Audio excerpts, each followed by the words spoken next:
बुद्धस्य नमो तस् भगवतो वरहतो क्षमा बुद्धस्य नमो तस् भगवतो वरहतो क्षमा बुद्धस्य दुःखपत्ता च निर्दुःखा भयपत्ता च निर्भया शोकपत्ता च निःशोका होन्तु सर्वे पिपानिनो एतावता च अम्बेहि सम्पदं पुण्य सम्पदं सभ्ये देवान्मोदन्तु शब्द संपत्ति सिद्धिया दानं ददन्त श्रद्धाय शीलं रक्षन्तु शब्बदा भावना भृता होन्तु गच्छन्तु देवतागता सभ्ये बुद्धा बलपत्ता पच्चेकानं च यं बलं अर्हन्तानं च तेजेन रक्षं वन्दामि शब्बसु आकाशठा च भूमठा देवा नागा महेद्दिका पुण्यं तं अनुमोदित्वा चिरं रक्षन्तु बुद्धशासनं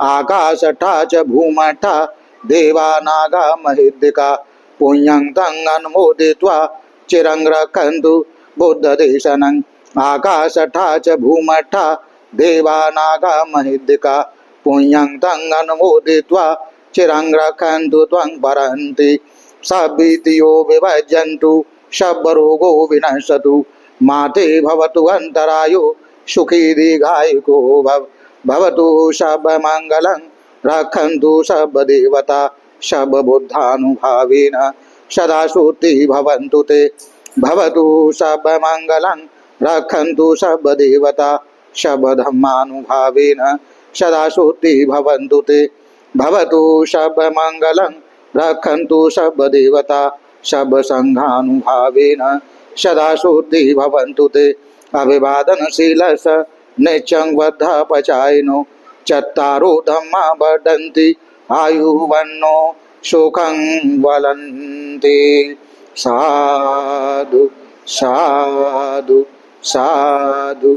आज आप लोगों के द्वारा भाद्रपद की पूर्णिमा उपवास शील ग्रहण के अवसर पर श्रद्धा पूर्वक शील ग्रहण करके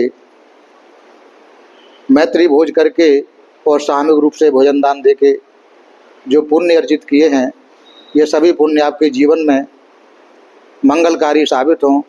उपनिषद के पालन से आप सभी लोगों के सारे प्रकार की आपत्ति विपत्ति, सारे प्रकार की विघ्न बाधा दूर हो, धन संपत्ति की वृद्धि हो, परिवार के सभी लोग सुखी और निरोगी रहें, सबका भला हो, सबका मंगल हो, सबका कल्याण हो।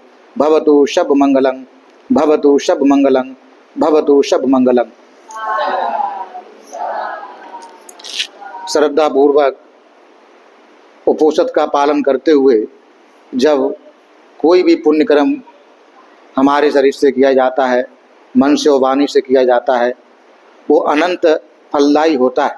खास तौर से उपनिषद में पूर्णिमा का जो दिन है वह अनंत कल्याणकारी है, क्योंकि ऐसा त्रिपिटक में है कि अष्टमी के दिन जो 4 महाराजाओं के पार्षद लोग होते हैं वह संसार में विचरण करने आते हैं, और अमावस्या वाले दिन 4 महाराजाओं के जो पुत्र लोग होते हैं वो संसार में विचरण करने आते हैं, निरीक्षण परीक्षण करने के लिए। और जब पूर्णिमा पड़ती है तो पूर्णिमा के दिन स्वयं 4 महाराजा संसार के विचरण करने के लिए आते हैं, निरीक्षण परीक्षण करने के लिए कि कौन कितना पुण्य धर्मा है, कौन कितना पाप धर्मा है। जब पुण्य धर्मा लोग होते हैं तो अनुमोदन करते हैं कि अब देवताओं का वृद्धि होगी, देवता बढ़ेंगे, संसार में सुख ही सुख होगा। और जब पुण्य धर्मा लोग कम होते हैं तो वो रोष करते हैं, क्रोध करते हैं कि अब देवताओं की संख्या घटेगी और संसार में दुख कलेश बढ़ेंगे। तो इसीलिए पूर्णिमा के अवसर पर अपने को शील में स्थापित करना, पुण्य कर्म करना ज़्यादा कल्याणकारी होता है। और तत्काल फलदायी पूर्णिमा का जो पुण्य फल है होता है। ऐसा कहा गया है कि पूर्णिमा के दिन जो भी हम पाप कर्म या पुण्य कर्म करते हैं उनके प्रभाव हमें बहुत जल्दी प्राप्त होते हैं, क्योंकि स्वयं 4 दिशाओं के महाराजा संसार में विचरण करने आते हैं। तो पुण्य कर्म और वो भी पूर्णिमा के दिन अनंत कल्याणकारी होता है। ऐसे ही भगवान बुद्ध के समय की, जब भगवान बुद्ध बोधिसत्व थे, उस समय पुण्य पारमियों को पूरा करते करते उन्होंने अनंत जन्मों को ग्रहण किया, क्योंकि 4 कल्प 1 लाख कल्प तक उन्होंने बार बार संसार में चक्कर लगाते हुए जन्म ग्रहण किया। तो एक बार बोधिसत्व खरगोश के रूप में पैदा हुए। उनके 3 मित्र थे, एक ऊदबिलाव, एक बंदर और एक सियार, और चौथे वो स्वयं थे। तो पूर्णिमा के उपोषद का दिन था। उन्होंने ऐसा विचार किया, चारों मित्र थे, धर्म का पालन करते थे, उपोषद का पालन करने वाले थे। तो उन्होंने पूर्णिमा वाले दिन उपोषद रखने का व्रत किया और ऐसा निश्चय किया कि हम शील में स्थापित होकर अपना अच्छे से अच्छा दान करने का काम करेंगे, अपने दान पान में बढ़ाने के लिए हम प्रयत्न करेंगे। इस प्रकार उन चारों ने विचार किया, सुबह में शील ग्रहण किए, अब दान करने के लिए यथार्थ सामग्री खोजने के उसमें निकल पड़े। तीनों अलग अलग दिशाओं में, जो बंदर है, ऊदबिलाव है और सियार है। तो जो बंदर है कहीं जाता है किसी पेड़ पर, उसे आम लगे दिखते हैं, वहाँ कोई नहीं दिखता है, तो वह कहता है, क्या इस पेड़ का कोई मालिक है क्या, क्या इस पेड़ का कोई मालिक है क्या। इस प्रकार 3 बार कहता है, तो वहाँ कोई उसे मालिक नहीं दिखता। तो वहाँ से वो आम तोड़ लेता है, अच्छे अच्छे आम तोड़कर ले आता है और लाकर अपने निवास स्थान पर रख देता है कि कोई भी याचक आएगा तो मैं उन्हें दान करूँगा। ये दान मेरे हित के लिए, मेरे सुख के लिए, मेरे आने वाले जीवन के कल्याण के लिए हितकारी होगा। इस भाव से वह आम ला के रख लेता है उपोषद का पालन करते हुए। इधर जो सियार है वो भी जाता है किसी नदी किनारे। नदी किनारे उसे 7 रोहित मछलियाँ मिलती हैं। तो वहाँ पर भी वह जो सियार है उसी प्रकार कहता है कि इन मछलियों को कोई मालिक है क्या। जो मछलियाँ जिसने पकड़ी थी वो वहाँ पर नहीं था, उनको रखकर वो कहीं किसी काम से निकल गया। तो उसने वहाँ 3 बार आवाज़ की कि इन मछलियों को कोई मालिक है क्या, कोई मालिक है क्या। जब कोई आवाज़ नहीं आई तो 7 रोहित मछलियों को, जो उत्तम कोट की मछलियाँ होती हैं, उनको लाकर उसने अपने निवास स्थान पर रखा कि अगर कोई याचक आएगा तो मैं उन्हें प्रसन्न मन से यह मछली दान करूँगा, जो मेरे हित के लिए, सुख के लिए होंगे, मेरे आने वाले जीवन के लिए, वर्तमान जीवन के लिए, कल्याण के लिए साबित होंगे। इस प्रकार वह विचार करके रख लेता है। उसके बाद में ऊदबिलाव भी इधर उधर तलाशते हुए किसी गांव खेड़े में एक झोंपड़ी में प्रवेश किया। झोंपड़ी में प्रवेश किया तो झोंपड़ी में उस समय कोई नहीं था। तो वहाँ उसे दही वगैरह का छकड़ा रखा हुआ मिला और उसमें खाने का और भी पदार्थ था, दही वगैरह था। तो वहाँ वो भी इसी प्रकार कहता है, अदिन्ना दाना से बचने के लिए, अदिन्ना दाना ना हो जाए, तो एक माध्यम है ये कि कोई किसी वस्तु का मालिक नहीं हो वहाँ पर, तो हम 3 बार 4 बार उनको बोलकर, कोई नहीं है, कोई भी नहीं है, कोई है तो किसी को बता दें, नहीं हो तो अपने में अपने मन को, अपने चेतना को परिशुद्ध करना है। तो उसके लिए यही एक विधान है कि वहाँ पर हम जब कोई वस्तु है उसका मालिक नहीं दिखता है तो हम फिर भी अपने आप को परिशुद्ध करें, अपने कर्मों को परिशुद्ध करें। तो इसी प्रकार बोलें, क्या इसका कोई मालिक है क्या, कोई मालिक है क्या। उसने ऊदबिलाव ने इसी प्रकार कहा। और जब कोई बोलने वाला न मिला तो वह दही का छकड़ा और उसमें जो खाद्य पदार्थ था वो लेकर आ गया, अपने निवास स्थान पर उसने भी रख लिया। उधर खरगोश जो बोधिसत्व थे उन्होंने विचार किया कि सभी लोग अपने अपने हिसाब से तरीके से दान करते हैं, मैं कोई ऐसा दान करूं जो अनंत जन्मों तक मेरे लिए कल्याणकारी साबित हो। तो ऐसा दान क्या रहेगा, क्योंकि 3 पारमिताएं होती हैं, 3 पारमिताएं होती हैं। एक होती है पारमिता, एक उपपारमिता, एक परमत्त पारमिता।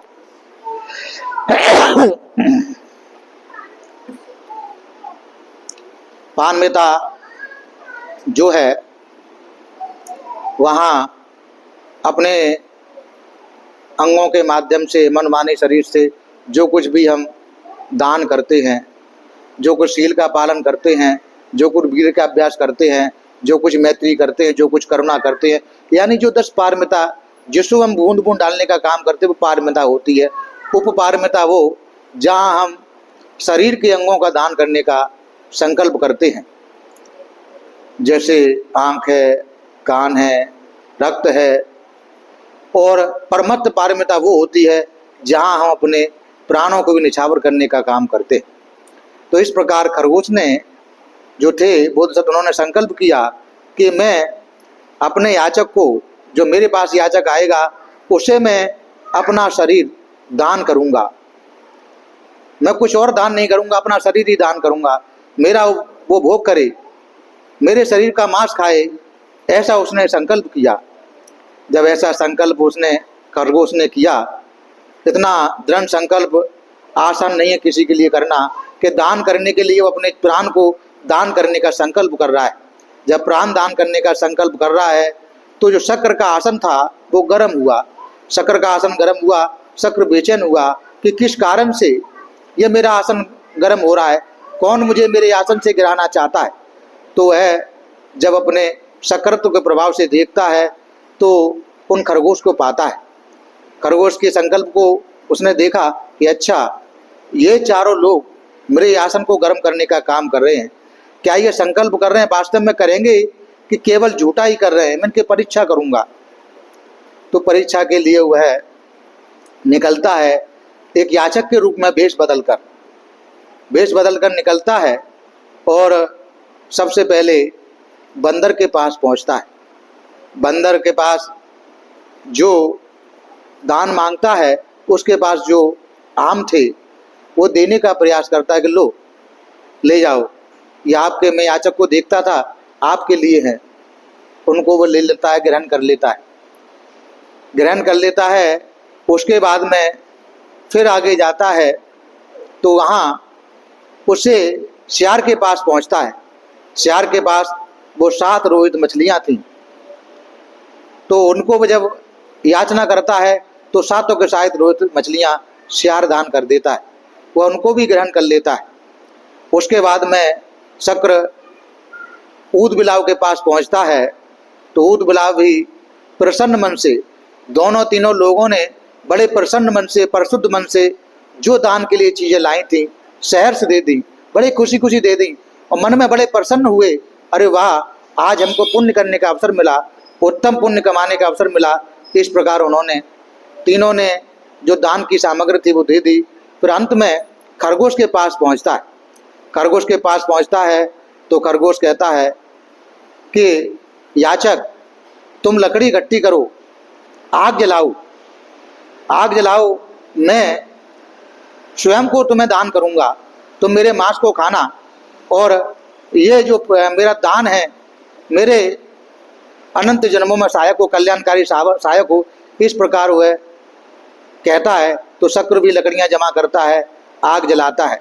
उधर वह जो खरगोश है अपने शरीर को 3 बार हिलाता है जिससे उसके शरीर में छोटे बड़े कीटाणु हों वो निकल जाएं, छोटे बड़े जीव निकल जाएं, उनकी हिंसा ना हो, और वह जलती हुई आग में कूद पड़ता है।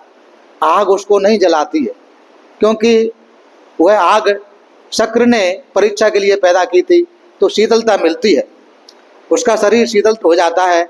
तब शक्र कहता है आप लोग धन्य हैं कि उपोषण का पालन करते हुए आपने जो संकल्प किए उसको पूरी तरह से पूर्ण कर रहे हैं। तो आप क्या समझकर, क्या मतलब कामना कर इन उपोषणों को पूर्ण कर रहे हैं और ऐसा दान कर रहे हैं। हमारी कोई कामना नहीं है। हम आने वाले समय में भगवान बुद्ध के मतलब जो समय हो उनके समय में हमको भी उनका संरक्षण प्राप्त हो। तो इस प्रकार जो बंदरों ने बंदर ने, श्यार ने और ऊदबिलाव ने ऐसा कहा। खरगोश बोला कि मैं तो बुद्ध ही बनना चाहता हूँ, इसलिए अपना शरीर को दान करता हूँ। इस प्रकार कि आपकी मनोकामना पूरी हो, ऐसा कि आप अपने व्रतों को पूरा करें और जो कुछ भी उसने ग्रहण किया था सारा कुछ सबको वापस कर देता है। तो वही जो खरगोश थे वो बोधिसत्व थे जो आने वाले समय में बुद्ध बने। और ये जो एक सारिपुत्र थे, एक महामूर्खल्यान थे, एक आनंद थे। इस प्रकार भगवान बुद्ध जो अपने पूर्व की कथा बताते हैं कि उपोषद पालन करने के साथ में जब परिशुद्ध मन से, प्रसन्न मन से दान किया जाता है तो अनंत कल्याणकारी होता है। उसी प्रकार के दान आप लोग करते हैं, प्रत्येक उपोषद का पालन करते हैं। उपोषद के समय में आप लोग भोजन दान ग्रहण करते हैं, भोजन दान करते हैं, आपस में मैत्री भोज करते हैं, परित्राण लेते हैं, यथासंभव दान करते हैं। ये सभी पुण्य के बढ़ाने वाले काम हैं।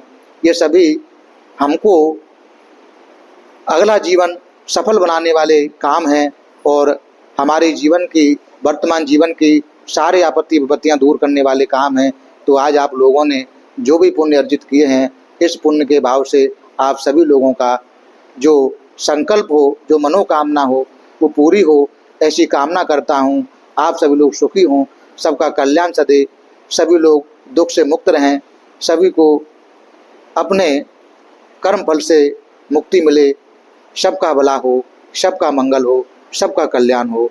भवतु शब मंगलं, भवतु शब मंगलं, भवतु शब मंगलं।